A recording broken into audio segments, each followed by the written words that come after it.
आगे की लाइन है, सुनत जोग लागत है ऐस्यो ज्यों करई ककरी। अर्थात इसका मतलब सुनत सुनते हुए, जोग तुम्हारा योग ज्ञान, लागत है लगता है, ऐसा मतलब ऐसा, ज्यों करई ककरी जैसे तीखी ककरी। अर्थात कि जो तुम हमें ये योग के ज्ञान को बता रहे हो, जो कि आपको पता है कि हम श्री कृष्ण के प्रति हमारा जो प्रेम है वो अनन्य है,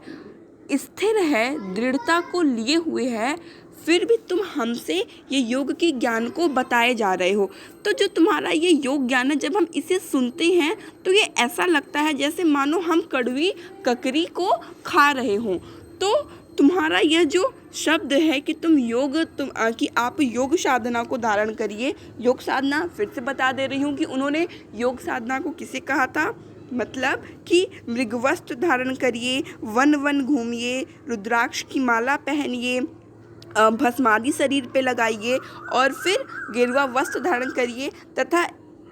इसी भांति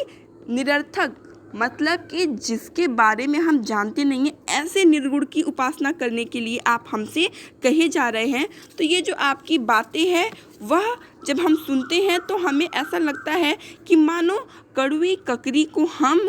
खा रही हूँ। मतलब कि जो ये आपकी योग की बातें हैं वह किसी प्रकार से भी हमें सुख को प्रदान नहीं कर रही हैं, बल्कि यह हमें कड़वी ककरी की भांति लग रही हैं। इसीलिए हम आपसे प्रार्थना करती हैं कि आप अपने इस ज्ञान को अपने तक ही सीमित रखें, हमें आपके ज्ञान को नहीं सुनना है।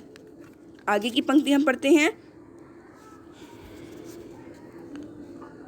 सू तो व्याधि हमको ले आए, देखी सुनी न करी।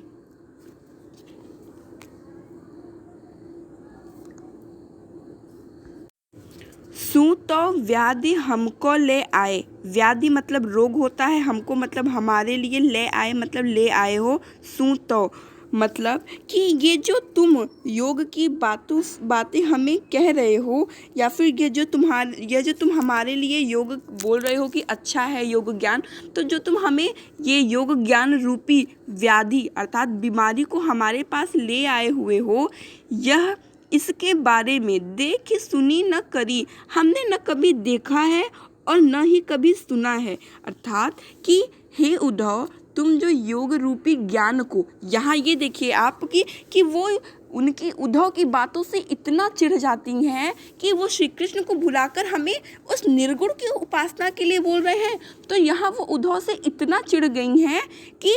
जो उनके योग ज्ञान जिस पर उद्धव को घमंड था कि जिस पे उद्धव को घमंड था कि नहीं, इससे बड़ा ज्ञान कोई हो ही नहीं सकता, उसे गोपियाँ पल भर में कह देती हैं कि ये जो तुम योग रूपी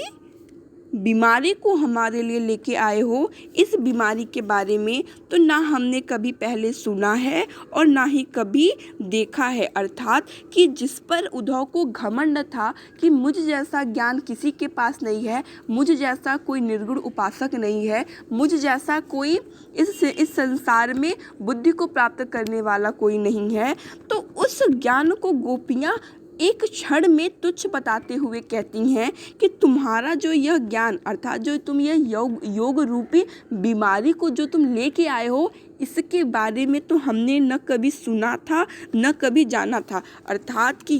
यहाँ पे वो उद्धव के ज्ञान को एकदम शून्य, एकदम निरर्थक सिद्ध कर देती हैं और यह कहती हैं, और तुम कहते हो कि यह तुम्हारा यह ज्ञान है, हमें तुम्हारे ज्ञान पर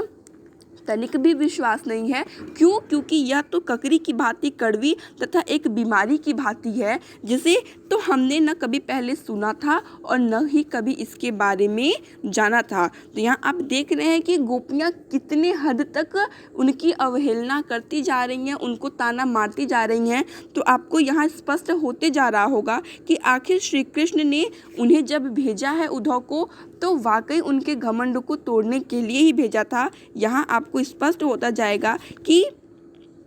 वो बार बार उन्हें अवहेलित ही कर रही हैं।